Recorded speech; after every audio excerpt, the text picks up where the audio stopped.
আমার নবীজি যখন এই কথা বললেন, ওসমান বিন তালহা চট করে তার মাইন্ড ঘুরে গেল। নবীর দিকে হয়ে বলতেছে, মুহাম্মদ, আমি তোমাকে চাবিটা দেব, কারণ তুমি তো সত্য কথা বলো, তোমার হাতেই কাবার চাবি আসবে একদিন। কিন্তু আমি যে তোমাকে চাবি দিলাম এটা যেন আবু জেহেল না জানে। কে না জানে? আবু জেহেল না জানে। জানলে তো প্যাঁচ লেগে যাবে, ও যেন না জানে। আচ্ছা ঠিক আছে, জানবে না।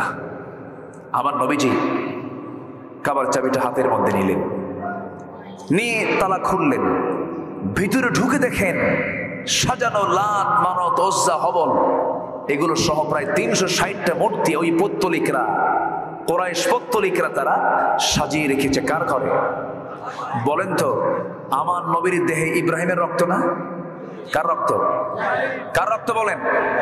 ইব্রাহিম আলাইহিস সালাম মূর্তিগুলো দেখে কি সহ্য করতে পারছিলেন? কি করছিলেন? মূর্তি দেখা মাত্রই প্ল্যান করলেন।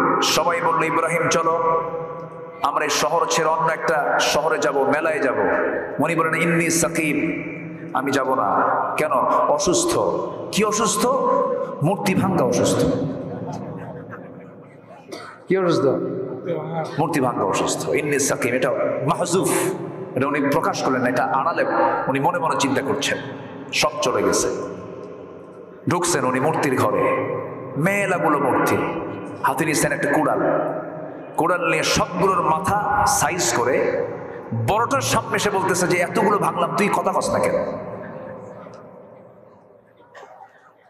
বড়টার গলায় ঝোলায় দিয়ে বলে আসলেন, তোর যখন বান্দার এসে বলবে ভাঙছে কে, তুই বলবি ইব্রাহিম, তুই বলবি ইব্রাহিম। আল্লাহু আকবার বলবেন না? অথচ তার বাপ ছিল একজন কি মূর্তি বানাতো, সে মূর্তির কারিগর, মূর্তি তৈরি করত, মূর্তি বানায়া মূর্তিগুলো বাজারে বিক্রি করত। তার ছেলে হচ্ছেন ইব্রাহিম। আল্লাহু আকবার বলেন। মূর্তি পূজকের ছেলে ইব্রাহিম মূর্তির বিরুদ্ধে কথা বলে, আর ইব্রাহিমের সন্তানরা আজকে মূর্তির পক্ষে কথা বলে। আবার ভুল বুঝবেন না যে হুজুর তো আজকে মূর্তির কথা বলে গেছে, যত আশেপাশে মন্দির আছে সব ভেঙে সোজা। এই যে ক্যামেরা ট্যামেরা তো আছে, বোঝেন না কে কোন দিক দিয়ে কোন প্যাঁচের কথা বলে। আমি কিন্তু আবার এই কথা বলতে আসিনি, হিন্দু ভাইয়েরা যে মূর্তির পূজা করেন তাদের মন্দির আমরা পাহারা দেব, ঠিক কিনা? কিন্তু মুসলমান কখনো ওই সমস্ত শিরকের কাজে যেতে পারে না। আজকে মুসলমান বড় বড় কপাল, আজকে মুসলমান শিরকের সাগরে আজকে হাবুডুবু খাচ্ছে। এই সমস্ত অন্যায়ের প্রতিবাদ করার দরকার আছে না নাই? রাজি আছেন কারা কারা? হাত উঁচু করে দেখান মুসলমান।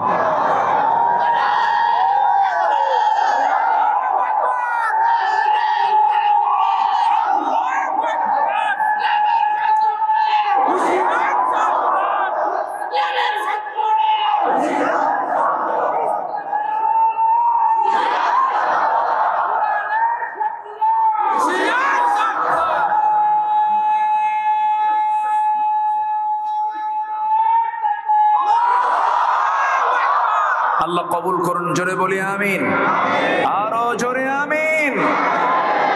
আমরা ঘুমাতে যাই আজান শুনে, ঘুম থেকে উঠে আজান শুনে।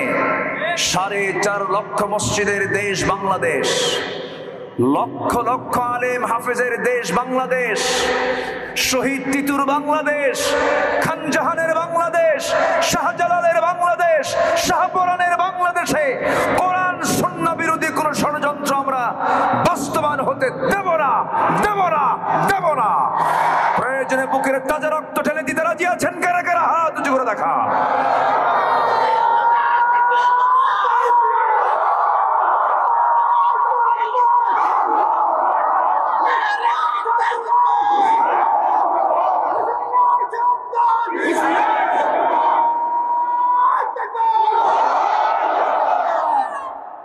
ভবিষ্যৎ আমি খুব ভয় পাই একটা বিষয়, আমরা বর্তমান যে দুনিয়াতে আছি, আমি আপনি তো দুনিয়া থেকে বিদায় নেব, আমার সন্তান তারা কি হবে? আমার প্রজন্ম তারা ইসলাম নিয়ে থাকতে পারবে কিনা, এই বিষয়ে আমাদের চিন্তা করার দরকার আছে না নাই? পার্থিব সম্পদ আগে রক্ষা করা দরকার না, ইসলামকে জমিনে বাস্তবায়ন করা দরকার। ইসলাম যদি টিকে থাকে আমার ভবিষ্যৎ প্রজন্ম টিকে থাকবে। এই জন্য ইসলাম কায়েমের জন্য আমাদের মুজাহাদা চেষ্টা করার দরকার, একার না সবার, একার না সবার। এই জন্য আল্লাহর আহ্বান হলো, আমি তোমাকে দুটো পুরস্কার দেব। এক নাম্বার, ভালো করে ঈমান আনো, নামাজি হও, সত্যকে সত্য বলো, মিথ্যাকে মিথ্যা বলো, বৈধকে মেনে নাও, অবৈধকে প্রত্যাখ্যান করো, ঈমানটাকে লালন করো, কুফুরের দিকে যেও না, দুনিয়ার হিউম্যান লকে মানব রচিত মতবাদকে গ্রহণ করতে যেও না। নাম্বার 2 হলো, প্রয়োজনে দিনকে কায়েমের সংগ্রাম করতে গিয়ে যদি তোমাকে দেশ ছাড়তে হয়, দেশও ছাড়ো। সুবহানাল্লাহ বলবেন না? যেরকম সুবহানাল্লাহ। দেশ ছেড়েছেন মুহাম্মদুর রাসূলুল্লাহ, মুহাম্মদুর রাসূলুল্লাহ। তিনি কি কারো বাড়িতে আগুন ধরিয়ে আগুন লাগিয়ে দিয়েছিলেন? তিনি কি কাউকে খুন করেছিলেন? তিনি কি কাউকে কটু কথা বলেছিলেন? তিনি কি কাউকে গালমন্দ করেছিলেন? তিনি কি কোনো জাতির কোনো ক্ষতি করেছিলেন? যে লোকটাকে বলা হতো সাদেক আল আমিন, সেই লোকটাই হয়ে গেলেন ওই সমস্ত ব্যক্তির কাছে এত খারাপ কেন? রাসূল বলেছেন, আমি কোনো অন্যায় করব না, কাউকে অন্যায় হতে দেব না। এই জাতীয় হক কথাগুলো যখন বলা শুরু করলেন, ওই মদের দোকান নিয়ে যারা বসে, জুয়ার কারবার যারা নিয়ে বসে, সুদের কারবার নিয়ে যারা বসে, ওদের গায়ে সহ্য হয় নাই, দিয়েছে নবীর বিরুদ্ধে মামলা। কি দিয়েছে? এখনো সেই মামলা দেওয়ার মতো লোক আছে না নাই? আবু জাহেল চলে গেছে, আবু জাহেলের উত্তরসূরি আছে না নাই? আছে। রাসূলের বিরুদ্ধে মামলা হাঁকায় দিল, যাকে পাই তাকেই মারে।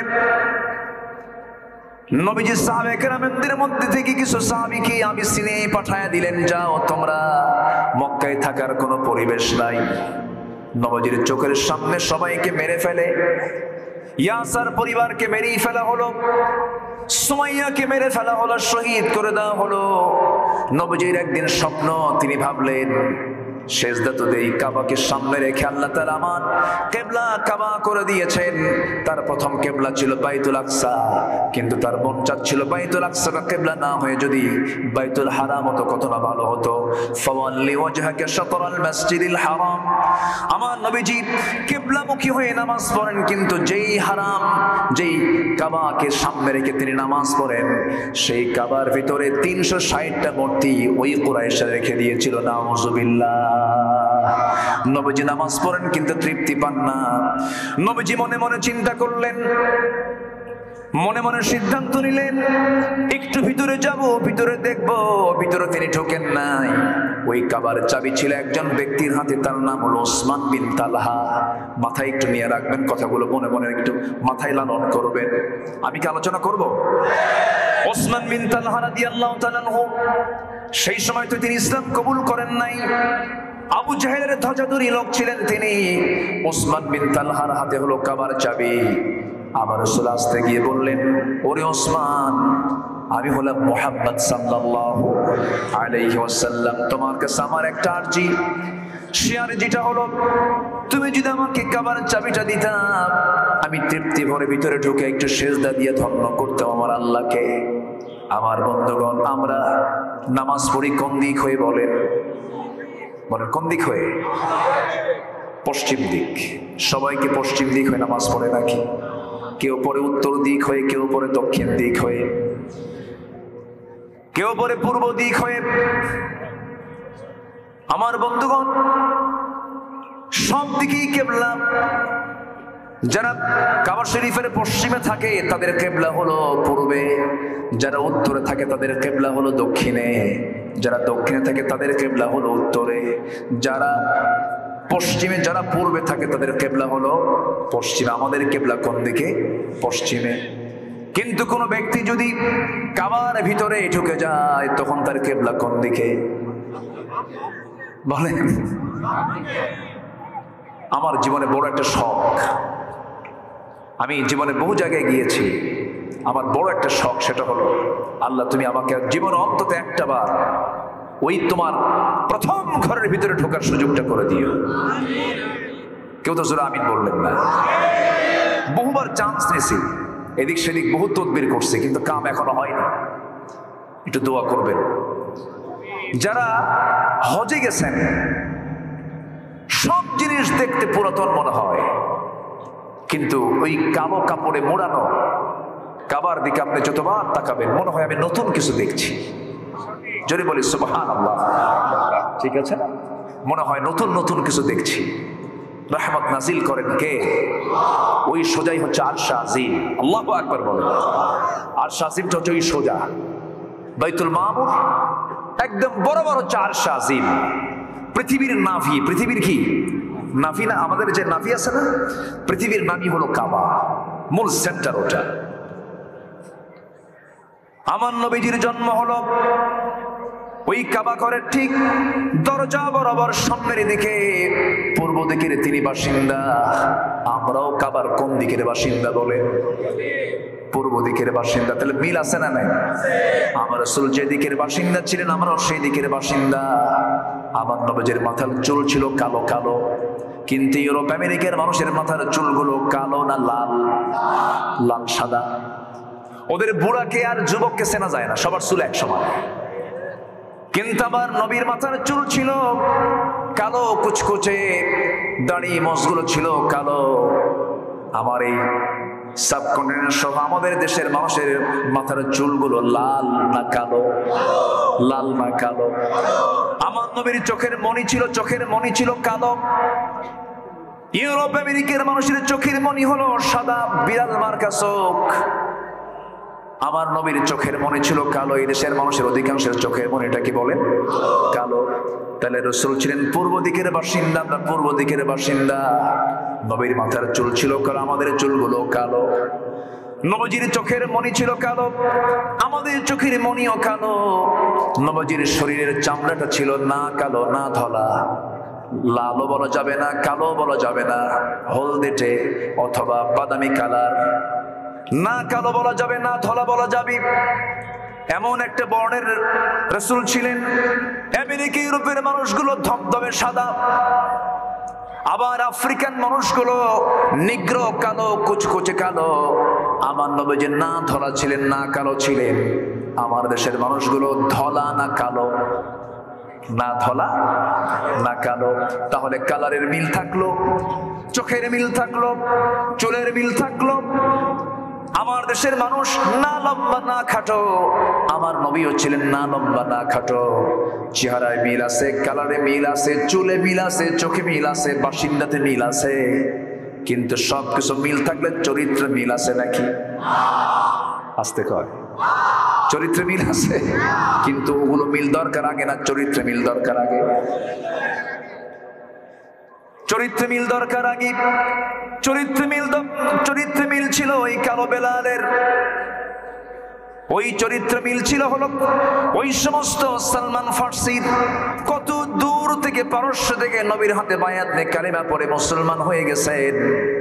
বেলাল আফ্রিকান মানুষ, কুসকুসে মানুষ, বেলাল কালিমা পড়ে মুসলমান হয়ে গেছেন। চেহারা ছিল না, নিগ্র কালো কুসকুসে মানুষ। আল্লাহ তাআলা তাকে এত সম্মান দিয়েছেন। সম্মানের মূল কারণ হলো বেলাল সবচেয়ে বেশি মহব্বত করেছেন তিনি কে? আল্লাহ। আমার নবীজি অনেক লম্বা কথা, কাবার চত্বরে দাঁড়ালেন, কাবার দরজার দিকে তাকালেন, দরজায় দেখতেছেন এখন একটা তালা মারা, তালা ঝুলতেছে। সেই ঝুলন্ত তালার দিকে তাকায় মনে মনে ভাবলেন যদি একটু ভিতরে ঢুকতে পারতাম কতই না ভালো হতো। চাবিওয়ালার কাছে গিয়ে বলছেন, চাবিওয়ালা ওসমান, আমাকে একটা বারের জন্য চাবিটা দেওয়া যায় নাকি? আমি একটু ভিতরে ঢুকতে চাই। ওসমান বিন তালহা রাসূলকে একটা ধাক্কা মারলো, নবীজি মুখ থুবড়ে পড়ে গেলেন। আস্তে করে দাঁড়ায় বলছেন, ওসমান, আজকে তোমার ক্ষমতা বলে, তোমাদের পাওয়ার বলে আমাকে আজকে ধাক্কা মেরে জমিনে ফেলে দিলা। তুমি কি জানো ওসমান, একদিন দেখতে পাবে ওই কাবার চাবি আল্লাহ তাআলা আমার হাতে তুলে দিয়েছে। জোরে বলেন সুবহানাল্লাহ। আজকে যে লোকগুলোকে গোটা পৃথিবীর দেশে দেশে মুসলিম রাষ্ট্রগুলোর দিকে আপনি তাকায় দেখেন, যারাই জমিন আল্লাহর দিন কায়েম করতে চায় তাদের হাতে যারা আজকে হ্যান্ডকাপ পরাচ্ছেন, বেশি দিন অপেক্ষা করতে হবে না। যাদের হাতে আজকে হ্যান্ডকাপ লাগাচ্ছেন তারাই আগামী সময় তারাই দেশ চালাবে, ঠিক কিনা? তারাই দেশ চালাবে ইনশাআল্লাহ। বলেন আমার বন্ধুগণ, রক্ত বৃথা যায় না। দিনের পথে যারা রক্ত ঝরে, এটা হলো উর্বরতা বৃদ্ধির জন্য, দিনকে বিজয়ীর জন্য আল্লাহ তাআলা রক্ত চান, ঘাম চান, শ্রম চান, ইবাদত চান। এই বাংলার জমিনে হাজারো শহীদের রক্ত ঝরেছে, এই জমিনে আল্লাহর দিন কায়েম হবে ইনশাআল্লাহ। সেদিন বেশি দূরে নয়, জোরে বলি ইনশাআল্লাহ, বলি ইনশাআল্লাহ। আসবে দিন, আসবে দিন, জোরে বলি ইনশাআল্লাহ। এমনকি আশা করি না আমরা? আমার নবীজি যখন এই কথা বললেন, ওসমান বিন তালহা চট করে তার মাইন্ড ঘুরে গেল। নবীর দিকে হয়ে বলতেছে, মুহাম্মদ, আমি তোমাকে চাবিটা দেব, কারণ তুমি তো সত্য কথা বলো, তোমার হাতেই কাবার চাবি আসবে একদিন। কিন্তু আমি যে তোমাকে চাবি দিলাম এটা যেন আবু জেহেল না জানে। কে না জানে? আবু জেহেল না জানে, জানলে তো প্যাঁচ লেগে যাবে, ও যেন না জানে। আচ্ছা ঠিক আছে, জানবে না। আমার নবীজি কাবার চাবিটা হাতের মধ্যে নিলেন, নিয়ে তালা খুললেন, ভিতরে ঢুকে দেখেন সাজানো লাত, মানত, ওজ্জা, হবল এগুলো সহ প্রায় 360টা মূর্তি ওই পত্তলিকরা, কোরাইশ পত্তলিকরা তারা সাজিয়ে রেখেছে। কার ঘরে? বলেন তো, আমার নবীর দেহে ইব্রাহিমের রক্ত না? কার রক্ত? কার রক্ত বলেন? ইব্রাহিম আলাইহিস সালাম মূর্তিগুলো দেখে কি সহ্য করতে পারছিলেন? কি করছিলেন? মূর্তি দেখা মাত্রই প্ল্যান করলেন। সবাই বলল, ইব্রাহিম চলো আমরা এই শহর ছেড়ে অন্য একটা শহরে যাব, মেলায় যাব। উনি বলেন, ইন্নী সাকিব, আমি যাব না। কেন? অসুস্থ। কি অসুস্থ? মূর্তি ভাঙ্গা অসুস্থ। কি অসুস্থ? মূর্তি ভাঙ্গা অসুস্থ। ইন্নী সাকিব, এটা মাহজুফ, এটা উনি প্রকাশ করলেন না, এটা আড়ালে উনি মনে মনে চিন্তা করছেন। সব চলে গেছে। ঢুকছেন উনি মূর্তির ঘরে, মেলাগুলো মূর্তি, হাতে নিচ্ছেন একটা কুড়াল, কোড়াল নিয়ে সবগুলোর মাথা সাইজ করে বড়টার সামনে এসে বলতেছে যে এতগুলো ভাঙলাম, তুই কথা কস না কেন? বড়টার গলায় ঝোলায় দিয়ে বলে আসলেন, তোর যখন বান্দার এসে বলবে ভাঙছে কে, তুই বলবি ইব্রাহিম, তুই বলবি ইব্রাহিম। আল্লাহু আকবার বলবেন না? অথচ তার বাপ ছিল একজন কি মূর্তি বানাতো, সে মূর্তির কারিগর, মূর্তি তৈরি করত, মূর্তি বানায়া মূর্তিগুলো বাজারে বিক্রি করত। তার ছেলে হচ্ছেন ইব্রাহিম। আল্লাহু আকবার বলেন। মূর্তি পূজকের ছেলে ইব্রাহিম মূর্তির বিরুদ্ধে কথা বলে, আর ইব্রাহিমের সন্তানরা আজকে মূর্তির পক্ষে কথা বলে। আবার ভুল বুঝবেন না যে হুজুর তো আজকে মূর্তির কথা বলে গেছে, যত আশেপাশে মন্দির আছে সব ভেঙে সোজা। এই যে ক্যামেরা তো আছে, বোঝেন না কে কোন দিক দিয়ে কোন প্যাঁচের কথা বলে। আমি কিন্তু আবার এই কথা বলতে আসিনি, হিন্দু ভাইয়েরা যে মূর্তির পূজা করেন তাদের মন্দির আমরা পাহারা দেব, ঠিক কিনা? কিন্তু মুসলমান কখনো ওই সমস্ত শিরকের কাজে যেতে পারে না। আজকে মুসলমান বড় বড় কপাল, আজকে মুসলমান শিরকের সাগরে আজকে হাবুডুবু খাচ্ছে। ইব্রাহিম আলাইহিস সালাতু ওয়াস সালাম কঠিন পরীক্ষার সম্মুখীন হলেন। এই শিরকের বিরুদ্ধে কথা বলার কারণে শেষ পর্যন্ত তাকে নিক্ষেপ করা হলো কোথায়?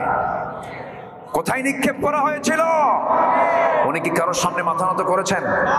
কারোর সামনে মাথা নত করেছেন? সাহায্য করেছেন কে? আল্লাহ তাআলা। উনি জীবনে 3টা মিথ্যার আশ্রয় নিয়েছিলেন, হিকমতপূর্ণ। এটা মিথ্যা না, তিনি একটু কৌশলে হিকমত খাটায় কথা বলেছিলেন। নাম্বার 1 হলো, তাকে যখন বলা হলো চলো, উনি বলেন আমি অসুস্থ। নাম্বার 2 হলো, যখন বলা হয়েছিল সব ফেরত আসার পর নমরুদরা এসে যখন বলল ভাঙছে কে বলো তো, তখন সাইয়েদনা ইব্রাহিম বলেছিলেন ভাঙছে কে, এই প্রশ্ন আমাকে না করে তোমাদের রবকে প্রশ্ন করো। এই আর নাম্বার 3 হলো তিনি আরেকটা জায়গায় তিনি হিকমতপূর্ণ মিথ্যা কথা বলেছিলেন, হিকমতপূর্ণ কথা বলেছিলেন।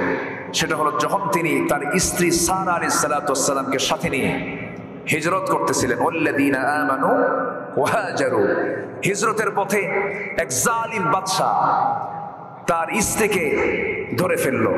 ওই বাদশার চরিত্র হলো কোন নারীকে পেলেই সে জোর করে ধরে নিয়ে তাকে ধর্ষণ করত। তো সারা আলাইহিস সালাতু ওয়াস সালাম তো নবীর বউ কি স্পর্শ করার ক্ষমতা আছে? আসতে ক্ষমতা আছে? ক্ষমতা নাই। যখন তাকে ধরে নিয়ে চলে যাচ্ছে সেই সময় প্রশ্ন করা হয়েছিল ইব্রাহিম এই মহিলার পরিচয় কি? তখন তিনি ভাবছিলেন যে বইয়ের কথা বললে তো আগে ভাগে নিয়ে যাবে। তখন তিনি বললেন যে এটা আমার বোন হয়। এটা আমার কি হয়? বউকে কি বলে ফেলছেন? বোন বলে ফেলছেন। তবে হ্যাঁ, শরীয়তের দৃষ্টিতে ইন্নামাল মুমিনুনা ইখওয়া, প্রত্যেক মুমিন সব কি ভাই ভাই। এটা কে বলে দিয়েছেন? আল্লাহ বলে দিয়েছেন। কিন্তু এরপরেও তিনি হিকমতপূর্ণ কথা বলেছেন, কিন্তু এরপরও কোনো কাজ হলো না। রাজার লোকজন সারা আলাইহিস সালাতু ওয়াস সালামকে ধরে নিয়ে চলে গেছে। ধরে নিয়ে যাওয়ার পর তার যে অবৈধ অপকর্ম, যখন তার দিকে জেনার উদ্দেশ্যে যখন আগিয়ে যাচ্ছিল তখন তার 4 হাত পা অবশ হয়ে গেল। 2-3 দিন চেষ্টা করেও সে তার দিকে এগোতে পারলো না। শেষ পর্যন্ত সেই জালিম রাজা বলল যে এই দরবারে আরেকজন নারী আছে, সেই নারীর কাছে আমি যেতে পারি না। সারা, আমি তোমাকেও মুক্ত করলাম এবং তোমার সাথে ওই মহিলাকেও দিয়ে দিলাম। ওই মহিলা হচ্ছেন হাজরা আলাইহিস সালাতু ওয়াস সালাম।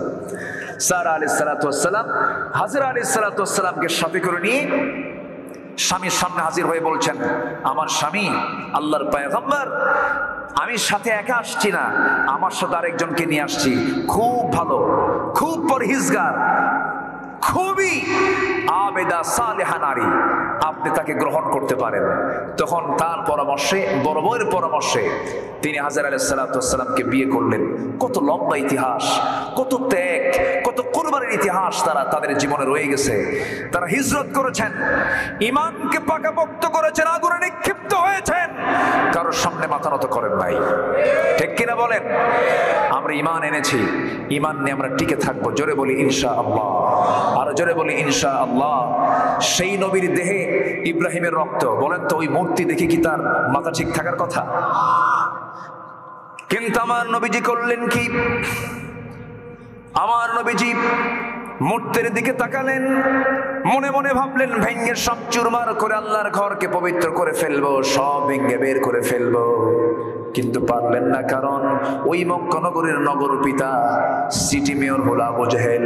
সিটি মেয়রকে আবু জেহেল। আবু জেহেলের হাতের র‍্যাব সিটা কোবরা, আবু জেহেলের হাতের সমস্ত পাওয়ার, সমস্ত ক্ষমতা। আবু জেহেল ক্ষমতায় আছে, রাসূল তো ক্ষমতায় নাই।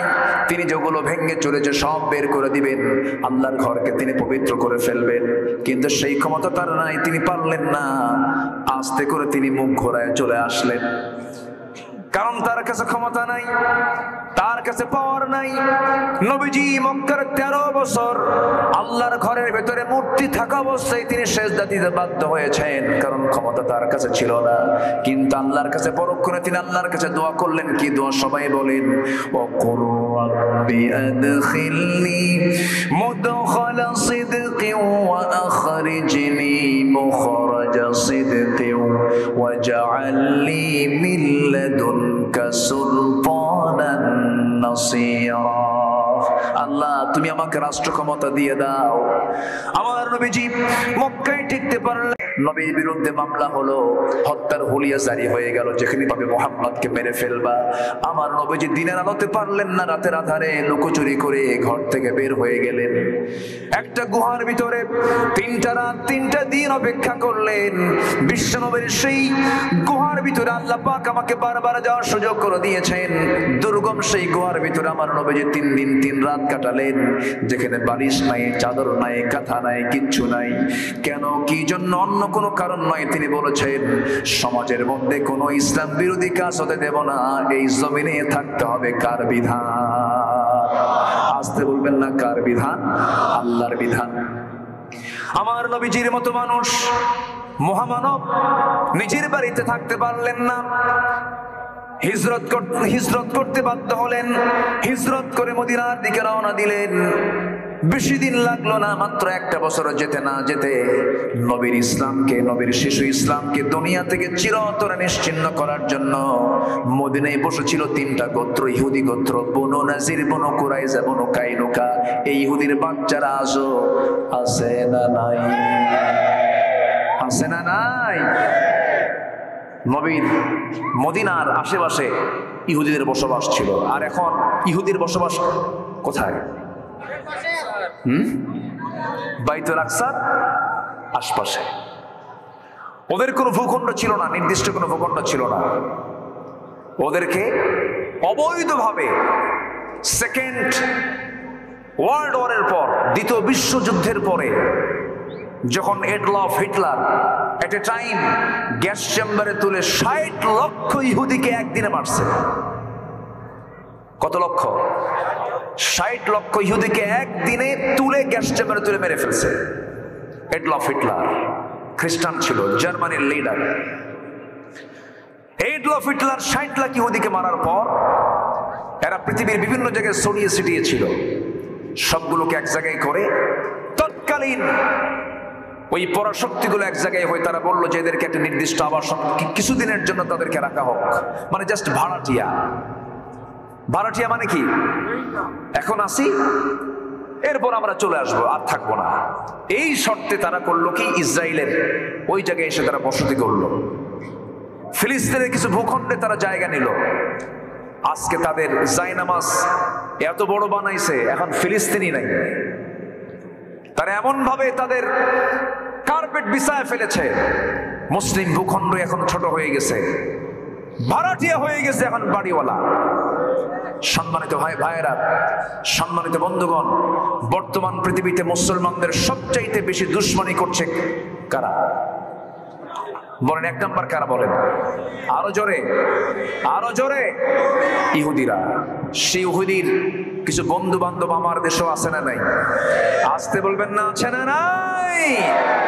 যাদের কাছে ইহুদি ভালো লাগে, যাদের কাছে খ্রিস্টান ভালো লাগে, ভাবতে হবে এরা সবগুলো ইহুদি খ্রিস্টানদের পা চাটা গোলাম। আমার নবীজি মদিনায় গেলেন, ইহুদিরা বিভিন্ন প্যাঁচ লাগায় ফেললো।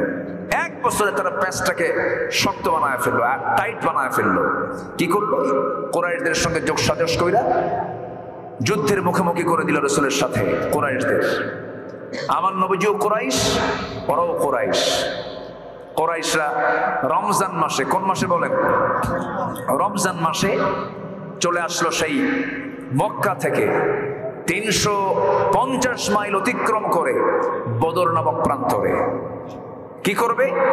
আল্লাহর দ্বীনকে তারা নিভিয়ে দেবার জন্য আসতেছে। রাসূল ঈমান এনে সাহাবে কেরামকে সাথে নিয়ে হিজরত করে মদিনায় আসলেন। ওয়াল্লাযীনা আমানু ওয়া হাজারু ওয়া জাহাদু, যারা জিহাদ করবে কার পথে? আল্লাহর পথে। আমি কি দোয়া করে দেব? এই দুই একজন করে যে উঠে যায়,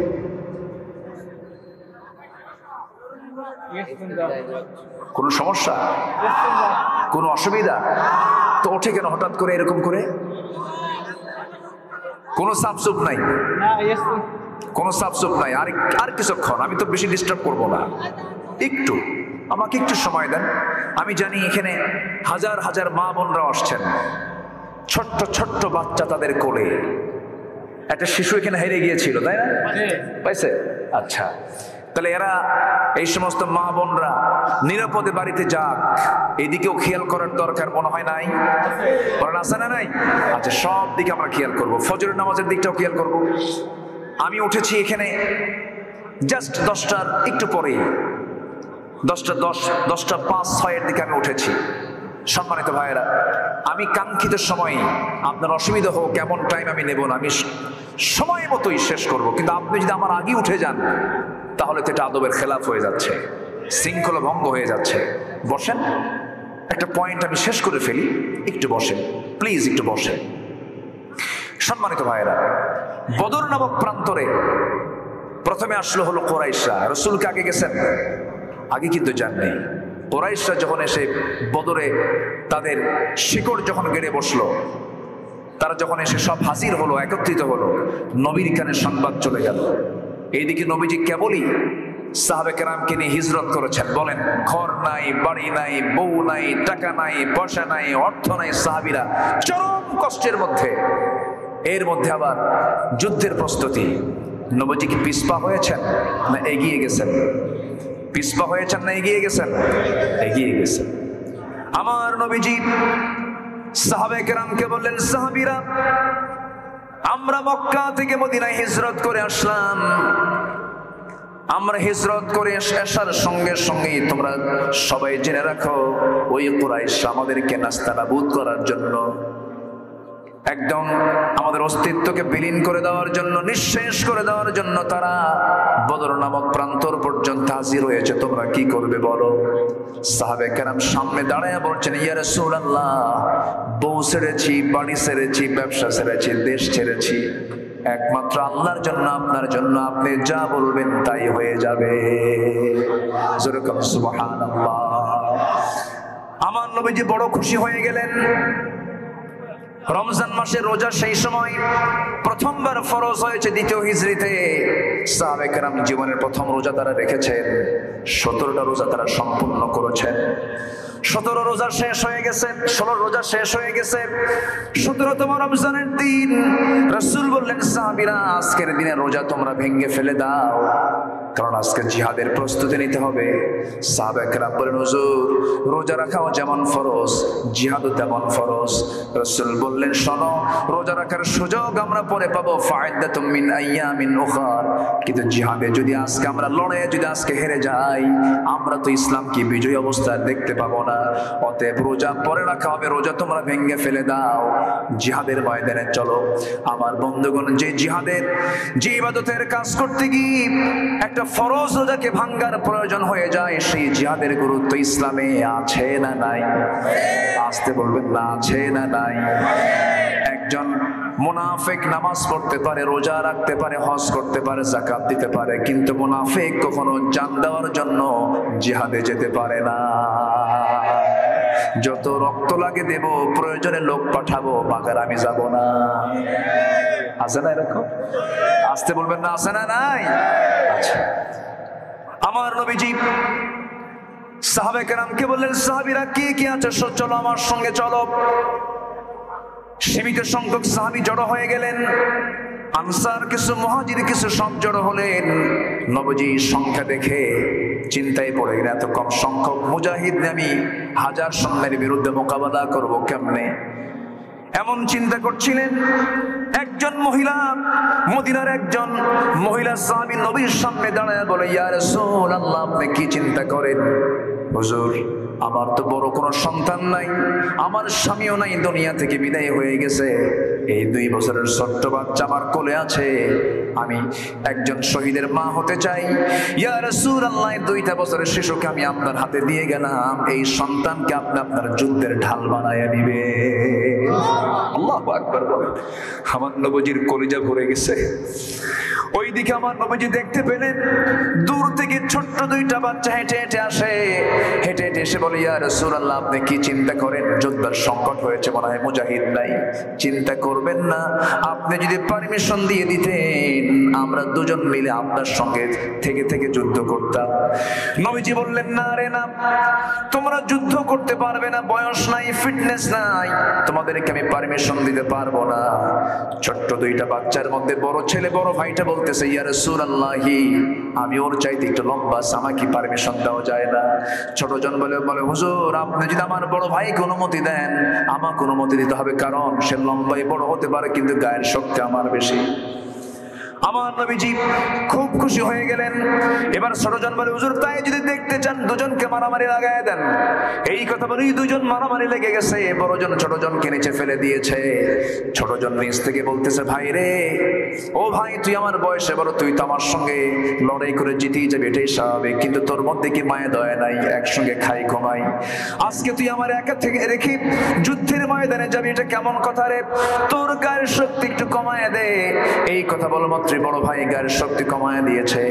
ছোটজন বড় ভাইয়ের বুকের উপরে উঠে মুস্কি মুস্কি হাসি মেরে বলছে, হুজুর এই যে হারায় দিলাম, রাসূল টের পেয়ে গেছে। আমার নবীজি ছোট্ট দুইটা বাচ্চাকে বুকের মধ্যে আলিঙ্গন করে নিয়ে আকাশের দিকে তাকায় বলছে, আরশের মালিক আল্লাহ, আমার সাহাবীদের অস্ত্র নাই, আমার সাহাবীদের গায়ের জোর নাই, আমার সাহাবীরা রোজা রেখে ক্লান্ত হয়ে গেছে, আল্লাহ তুমি সাহায্য করো। আল্লাহু আকবার। জিহাদের ময়দানে ঝাঁপিয়ে পড়লেন 313 জন সাহাবী নিয়া। সবাই ওরা ঘোড়ার পিঠে করে চলে আসছে। আমার নবীজির ঘোড়াও নাই। যুদ্ধের ময়দানে তিনি দাঁড়ায় গেছেন। যুদ্ধ যখন শুরু হয়ে গেছে, আমার নবীজি যে পাশে দাঁড়ানো ছিলেন সেই জায়গাটা হলো বালুর জায়গা। কিসের জায়গা বলেন? বালুর জায়গা। নিজের চোখে দেখে আসছি আমি। সেখানে শুহাদায়ে বদর 13 জন সাহাবীর লাশ একসঙ্গে রাসূল সমাহিত করেছেন। একজন ক্ষতবিক্ষত হয়েছিলেন, রক্তাক্ত হয়েছিলেন, কিন্তু মারা যান নাই। ওই আহত রক্তাক্ত সাহাবীকে রাসূল বদর থেকে মদিনার দিকে নিয়ে আসতেছিলেন। প্রতিমধ্যে রাস্তায় রাসূলকে জানানো হলো, হুজুর ওই সাহাবীটাও শাহাদাত বরণ করেছেন। রাসূল বললেন, দেরি করো না, ওই যদি পাহাড় দেখা যায়, পাহাড়ের চিপায় আমার সাহাবীকে সমাহিত করে দাও, সে জান্নাতের মেহমান। যেরকম সুবহানাল্লাহ। আমার নবীজি যুদ্ধ পরিচালনা শুরু করলেন। যুদ্ধের এক পর্যায়ে দেখা গেল মুসলমানদের বিজয় এসেছে। রাসূল সেদিন বলেছিলেন, ও আমার সাহাবীরা, এমন যুদ্ধে আমরা যাচ্ছি, সেই যুদ্ধে কেউ দেখবে কারো ভাইকে, কেউ দেখবে তার বাপকে, কেউ দেখবে তার ছেলেকে, কেউ দেখবে তার জামাইকে, কেউ দেখবে তার চাচাকে। এমন যুদ্ধে তোমার সবাই অংশগ্রহণ করতে পারবে নাকি? সাহাবায়ে কেরাম বললেন, ইয়া রাসূলুল্লাহ, আমরা কাউকে দেখবো না, আমরা দেখবো সবাইকে নবীর শত্রু মনে করে। যেরকম সুবহানাল্লাহ। উবাইদ ইবনুল জাররাহ রাদিয়াল্লাহু তাআলা আনহু নিজের বাপকে দেখলেন, চোখে পানি চলে আসলো। আব্বাকে মারবো না, তরবারি গুটায় নিলেন। আবার তরবারি তিনি নাঙ্গা তরবারি আবার তিনি মুক্ত করে বাপকে বাপ না মনে করে, শিরকের প্রতীক মনে করে বাবার গর্দান বরাবর হাঁকায় দিলেন। মস্তক ছিটকে পড়ে গেল। সন্তান বাপকে দুনিয়া থেকে যখন বিদায় করে দিয়েছে, মুসলমানদের বিজয় নিশ্চিত হয়ে গেছে, ওবায়দের চোখে পানি। রাসূল বলছেন, ওবায়দের চোখে পানি কেন? কি হয়েছে ওবায়দার? হুজুর ওবায়দের বাপ আজকে যুদ্ধে মারা গেছে। কেন? কে মেরেছে তোমরা? আমার প্রিয় সাহাবীর বাপকে। হুজুর কেউ না, ওবায়দা নিজে মারছে। আমার নবীজি হাতটা আগায় দিয়ে বলছেন, ওবায়দা আমার বুকে আয়, আমার বুকে আয়, আজকে তোর জন্য আল্লাহর একটা জান্নাত অপেক্ষা করছে। যেরকম সুবহানাল্লাহ।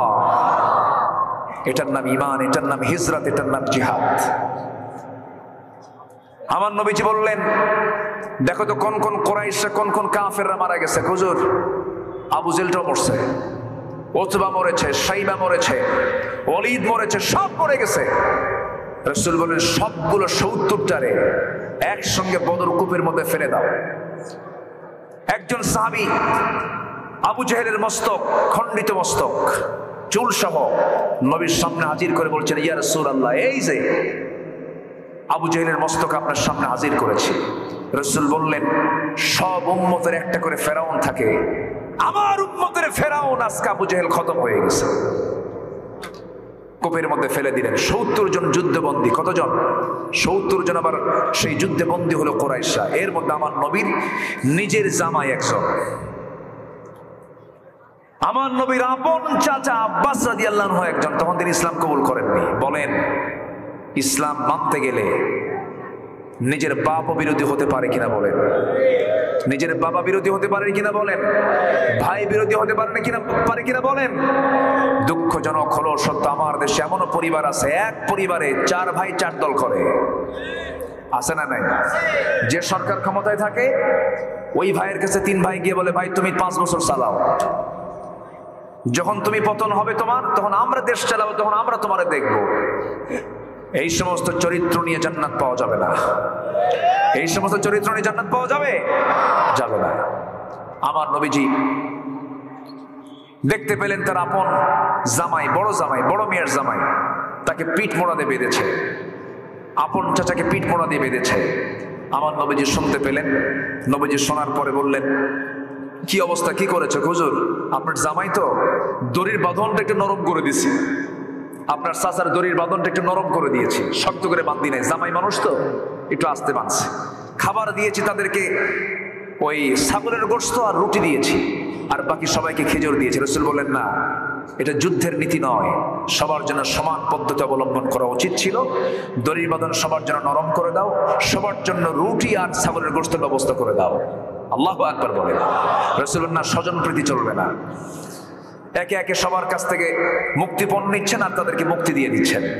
সামনে পড়ে গেছে আপন চাচা আব্বাস। রাসূল বললেন, চাচা, মুক্তিপণ দিতে হবে। আব্বাস বলতেছে, ভাতিজা, তুমি আমার থেকেও নিবে, আমি তোমার বাবার ভাই, তো আমার থেকেও নিতে হবে। রাসূল বললেন, বাবার ভাই যদি হন তাহলে যুদ্ধ করতে আসছেন কেন ভাতিজার বিরুদ্ধে? আপনাকে আগে দিতে হবে। সাইয়েদনা আব্বাস তখন মিথ্যা কথা বলে ফেললেন যে আমার বাড়িতে দেওয়ার মতো কিছু নাই। আমার নবীজি মুস্কি হাসি মেরে বললেন, চাচা, মিথ্যা কথা বলেন কেন? চাচি আমার কাছে কয়েকটা স্বর্ণের বার রেখে এসেছেন। সাইয়েদনা আব্বাসের চোখে পানি চলে আসলো। আব্বাস রাদিয়াল্লাহু আনহু বলছেন, ভাতিজা মুহাম্মদ রে, আর কতক্ষণ বেঈমান হয়ে থাকবো? তুই যে আল্লাহর নবী, কোনো সন্দেহ নাই, আমাকে তুই কালেমা পড়ায় দে। কালেমা পড়লেন তিনি। এবার জামাইয়ের পালা। আবুল আস, বড় মেয়ের জামাই আবুল আস।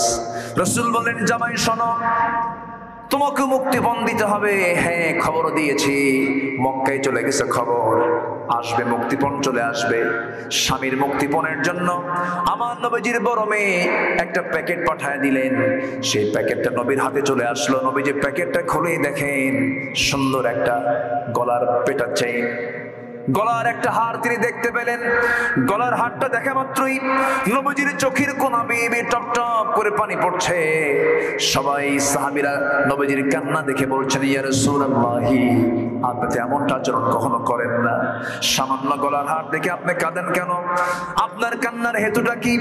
আমার নবীজির সঙ্গে সঙ্গে বলছেন সাহাবীরা, গলার হার দেখে তো আমি কান্দি না, এই গলার হারের যে মালিক খাদিজার কথা আমার মনে হয়ে গেছে, খাদিজার কথা মনে পড়ে আমার চোখে পানি চলে আসতেছে, এই জন্য আমি কাঁদি। ও আমার সাহাবীরা, এই গলার হারটা পরে থাকতো আমার খাদিজা, তার বড় মেয়ের বিয়ের সময় তার নিজের গলার হারটা খুলে তার বড় মেয়েকে বিয়ের সময় সে উপহার দিয়েছিল। খাদিজার কথা আমার মনে পড়েছে, এই জন্য আমি কাঁদতেছি। সঙ্গে সঙ্গে সাহাবীরা বললেন, ইয়া রাসূলুল্লাহ, চিন্তা করবেন না, টেনশন করবেন না, ওই গলার হার আমরা নেব না। রাসূল বলেন, তাই যদি হয়, ও আবুল আস, আমার জামাই, আল্লাহর সিদ্ধান্ত চূড়ান্ত হয়ে গেছে, মুশরিকের ঘরে কোনো ইমানদার নারী সংসার করতে পারে না। তোমার মুক্তিপণ হলো তুমি মক্কায় চলে যাবে, আমার মেয়েকে তুমি তালাক দিয়ে দেবে, আমার মেয়ে আমার ঘরে চলে আসবে, তোমার সঙ্গে কোনো সম্পর্ক থাকবে না। কারণ ঈমান আছে, সম্পর্ক আছে, ঈমান নাই, আসতে বলে সম্পর্ক নাই। ইসলাম এমন একটা বিধানের নাম, পরিবার বিচ্ছিন্ন হয়ে যায়, ঈমান বিচ্ছিন্ন করা যাবে না, ঠিক কি না? আমার নবীজি মেয়েকে তার ঘরে উঠায় নিলেন। অনেক লম্বা কথা ছিল, শর্ট করে ফেললাম। আমার নবীজি এরকম করে বদর পাড়ি দিলেন, উহুদ চলে আসলো, উহুদ পাড়ি দিলেন, খন্দক চলে আসলো, খন্দক পাড়ি দিলেন। মদিনার 10 বছরে দিনকে কায়েমের জন্য তাকে 86টা যুদ্ধ করতে হয়েছে। এই জিহাদকে যারা দুর্বল ভাবেন, এই জিহাদের এই অপশনকে যারা অতিরিক্ত মনে করেন, তাদের ঈমানকে নবায়ন করা দরকার। আসতে বলবেন না, জোরে বলুন, ঠিক কিনা? তাদের ঈমানকে নবায়ন করতে হবে, তাদের ঈমানকে আবার নতুন করে তওবা করে জিহাদের গুরুত্ব বুঝে সিদ্ধান্ত নিতে হবে। সম্মানিত ভাইয়েরা, আরেকটা ছোট্ট কথা বললেই জিনিসটা স্পষ্ট হয়ে যাবে। আমার নবীজি জীবনে যত যুদ্ধে অংশগ্রহণ করেছেন, সবচেয়ে বড় অভিযানটা ছিল হলো তাবুক অভিযান। কি অভিযান বলেন তো? তাবুক অভিযান। 30,000 সাহাবী নিয়ে রাসূল সেই যুদ্ধে অংশগ্রহণ করেন। কত হাজার? 30,000 সাহাবী। তাবুকের প্রান্তরে গেলেন, যুদ্ধ হলো না, রোমানদের বিরুদ্ধে যুদ্ধ হলো না, বিনা যুদ্ধে তিনি সেই তাবুক প্রান্তর থেকে ফিরে আসলেন।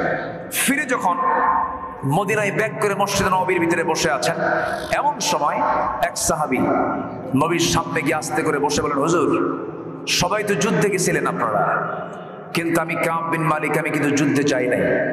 রাসূল বলেন, কেন যাও নাই? হুজুর, এমনি গড়িমসি করেছি, ইচ্ছে করে যাই নাই। আর কে কে যাও নাই? হুজুর, হেলাল বিন উমাইয়া যায় নাই। আর কে যাও নাই? মুররা বিন রাবিয়া যায় নাই। আর কে যাও নাই? জানা নাই। আমার নবীজি বলেন, কাব বিন মালিক, তুমি এখন যেতে পারো। চলে গেলেন। চলে যাওয়া মাত্র রাসূল নোটিশ জারি করলেন, মদিনাবাসী সমস্ত আমার সাহাবীরা শুনে রাখো, কাব বিন মালিক, হেলাল বিন উমাইয়া, মুরার বিন রাবিআ, এই তিনজন ব্যক্তি তারা জিহাদে অংশগ্রহণ করে নাই। এই জন্য এই তিন ব্যক্তির সাথে সর্বপ্রকার লেনদেন, আচার ব্যবহার, সালাম কালাম সব বন্ধ, বয়কট। নাউজুবিল্লাহ বলবেন না? এটা কি নবীর যে সিদ্ধান্তটা, এই সিদ্ধান্ত কি নরম সিদ্ধান্ত না শক্ত সিদ্ধান্ত?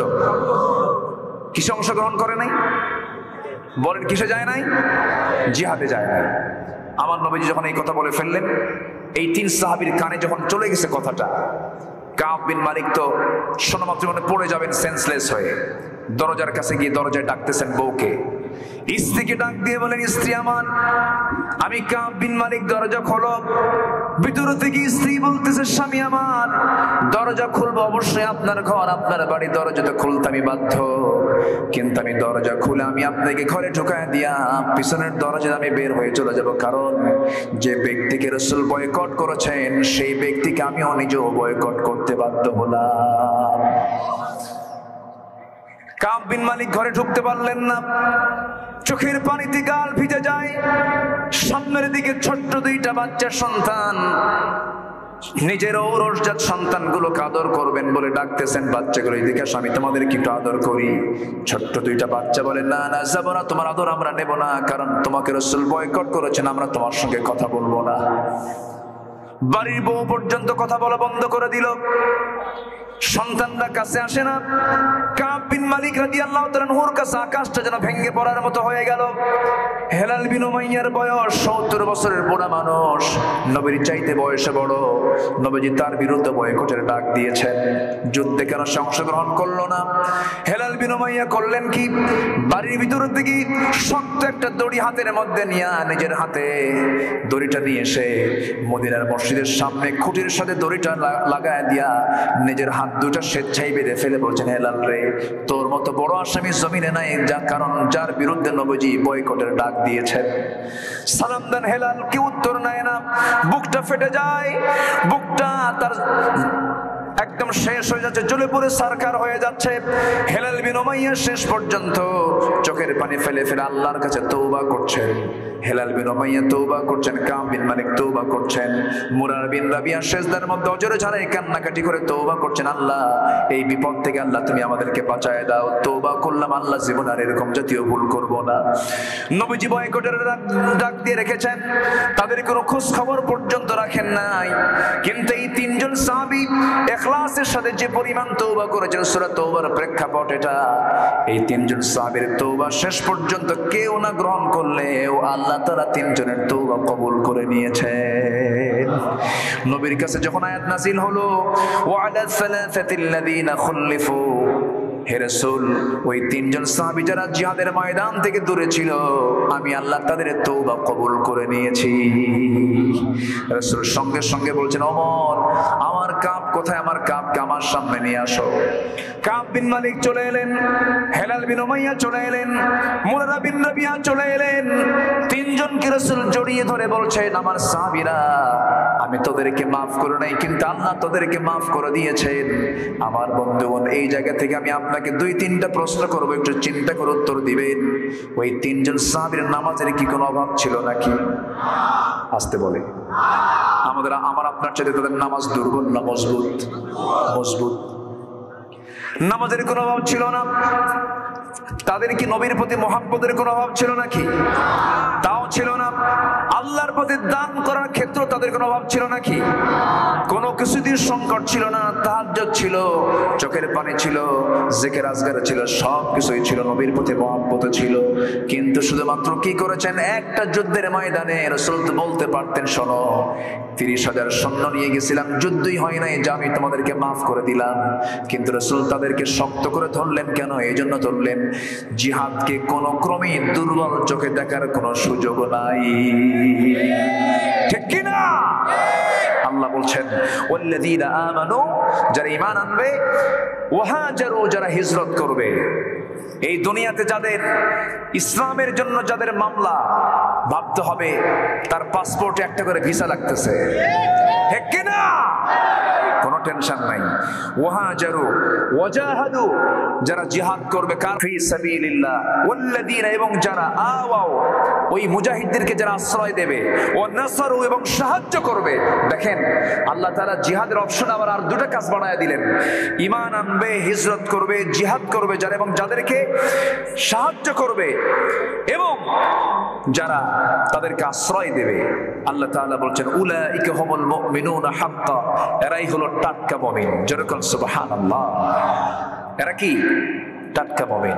কি তামান্না সাহাবীদের মধ্যে কাজ করতে। এক অন্ধ সাহাবী নবীর কাছে গিয়ে বলে, হুজুর যুদ্ধে সবাই মারা গেল, শহীদ হলো, আমি কি যাব না? রাসূল বলেন, না, তুমি অন্ধ, তুমি পারবা না।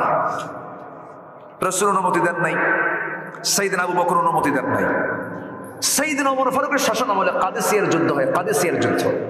সেই যুদ্ধে এই বুড়া সাহাবী এবং অন্ধ সাহাবী নবীর খুব প্রিয় সাহাবী ছিলেন। সাইয়েদনা ওমর ফারুকের সামনে যে ছোট বাচ্চার মতো হাউ হাউ করে কাঁদবে আর বলে, ভাই ওমর, আমার বন্ধু অমুক বদরে গেল, উহুদে গেল, সব যুদ্ধে শহীদ হয়ে জান্নাতের সেই নিয়ামতগুলো ভোগ করতেছে, আমি কোন দিন শহীদ হব? আমাকে কেউ পারমিশন দেন, আমার বন্ধু বান্ধব সব তো জান্নাতে চলে গেছে, আমাকে পারমিশন দেন। সাইয়েদনা ওমর ফারুক মুস্কি হাসি মেরে বলতেছে, আমি দিতে পারবো না, কারণ রাসূল আপনাকে দেন নাই। সাইয়েদনা আবু বকর আপনাকে যুদ্ধের পারমিশন দেন, আপনি অন্ধ মানুষ, আপনি যুদ্ধ করবেন কেন? আপনি চোখেই দেখেন না। এবার ওই অন্ধ সাহাবীর নাম হচ্ছে আব্দুল্লাহ ইবনে উম্মে মাকতুম বলছেন, ভাই ওমর, আমি জানি আপনি আমাকে এই প্রশ্ন করবেন, আমি উত্তর রেডি করে আনছি। কি উত্তর রেডি করে আনছেন বলেন?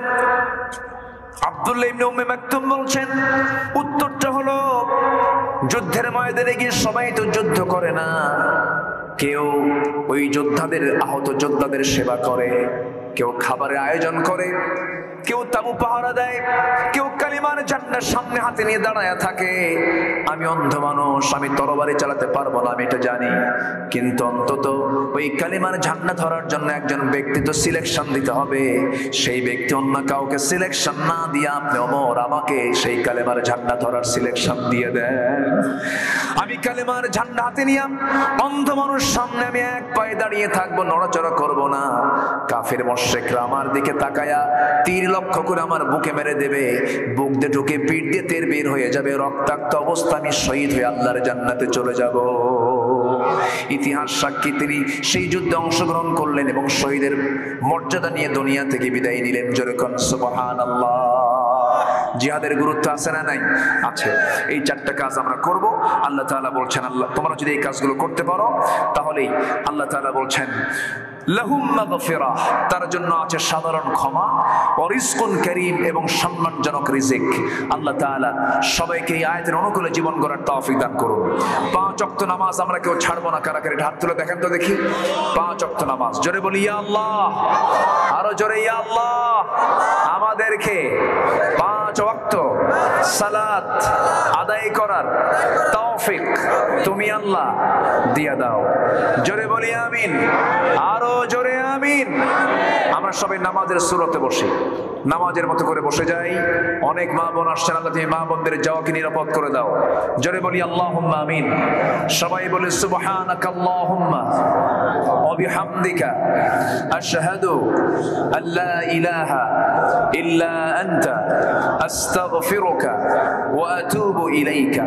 চিৎকার মেরে বলি ইয়া আল্লাহ, আমার জীবনের সাগীরা কবিরা, ছোট বড় সব গুনাহ তুমি আল্লাহ মাফ করে দাও।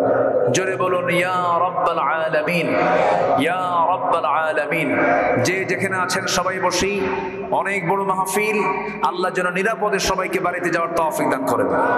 জোরে বলি আল্লাহুম্মা আমিন। আমার আসিম ভাই কোথায়? দোয়া জি, হ্যাঁ অনেক জি জি। আমার জাহাঙ্গীর ভাই তিনি হজের নিয়ত করেছেন, দোয়া চেয়েছেন। আল্লাহ তুমি আমার জাহাঙ্গীর ভাইয়ের হজকে তুমি আল্লাহ হাজ্জে মাবরুর হিসেবে কবুল করো। জোরে বলি আমিন। এরপর আমার আসিম ভাই দোয়া চেয়েছেন, অনেকেই দোয়া চেয়েছেন, আমরা সবার জন্য দোয়া করি। আল্লাহুম্মা আমিন।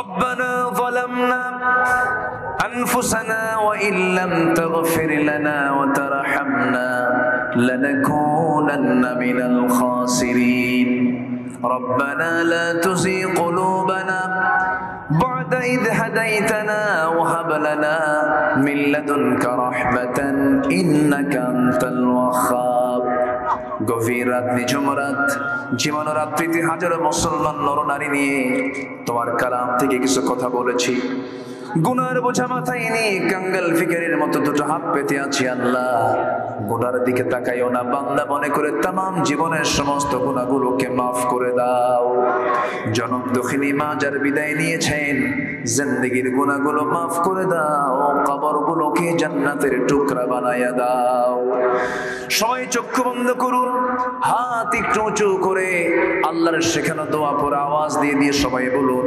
রব্বিরহামহুমা কামা রব্বায়ানি সগীরা রব্বিরহামহুমা কামা রব্বায়ানি সগীরা আল্লাহ এমন ভাই আমার সঙ্গে হাত তুলতে পারেন যিনি নিজের হাতে নিজের মাকে দাফন করেছেন নিজের বাবার লাশ নিজের পিঠে বহন করে কবর পর্যন্ত নিয়ে চলে গেছেন আল্লাহ সে আব্বা আম্মার জন্য দোয়া করি কবরগুলোকে তুমি আল্লাহ জান্নাতের টুকরা বানায়া দাও ও আল্লাহ বিশেষ করে এই মাহফিলের আয়োজন যারা করলেন শোনার জন্য দূর দূরান্ত থেকে যারা আসলেন বিনিময়ে কিয়ামতের কঠিন ময়দান যেদিন কেউ কাউকে চিনবে না এমনকি মা সন্তানকে পর্যন্ত স্বীকার করে বসবে যেদিন মানুষ কাঁদতে কাঁদতে চোখের পানিগুলো পড়ে যাবে চোখ থেকে রক্ত বের হওয়া শুরু হয়ে যাবে সেই কঠিন মুসিবতের দিন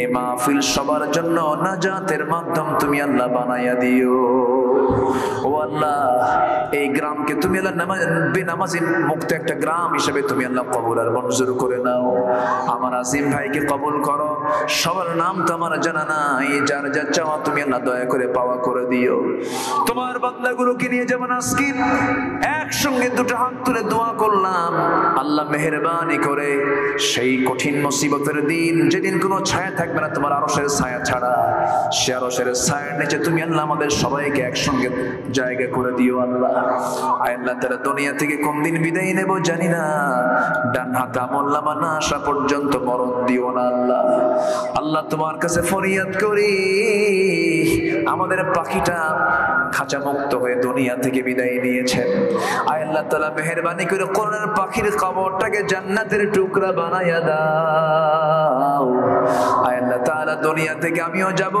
সবাই চলে যাব রে কেউ তো বাঁচার জন্য আসি নাই মেহেরবানি করে মরতে যখন হবে তুমি আল্লাহ শহীদ মওত কপালে জুটাইয়া দিও কোন দিন মরবো জানি না রে যেদিন মরবো টান মেরে ঘর থেকে বের করে দেবে জীবনের শেষ গোসল হয়ে যাবে রে স্বামী স্ত্রীর সম্পর্ক ছিন্ন হয়ে যাবে রে মরে যাব সবাই আমাকে টেনে ছেড়ে ঘর থেকে বের করে দিয়া কবরে রেখে আসবে 24 ঘন্টা যাবে না মাথার চুলগুলো খসে খসে পড়বে 3 দিন যাবে না চামড়াগুলো গলে গলে পোকার পেটের খাবার হয়ে যাবে মাত্র 7 দিন পেটের নাড়ি ভুঁড়ি সব চোখ মুখ কান নাক দিয়ে বের হওয়া শুরু হয়ে যাবে মাত্র 3টা মাসের ব্যবধান কবর খনন করে দেখা যাবে কয়েকটা হাড় ছাড়া আর কিচ্ছু নাই রে সে অন্তিম সময় একদিন চলে আসবে আল্লাহ দিন শেষে কোনো বন্ধু আমার নাই তুমি আমার একমাত্র বন্ধু রে আল্লাহ সে অন্তিম মুহূর্ত যখন চলে আসবে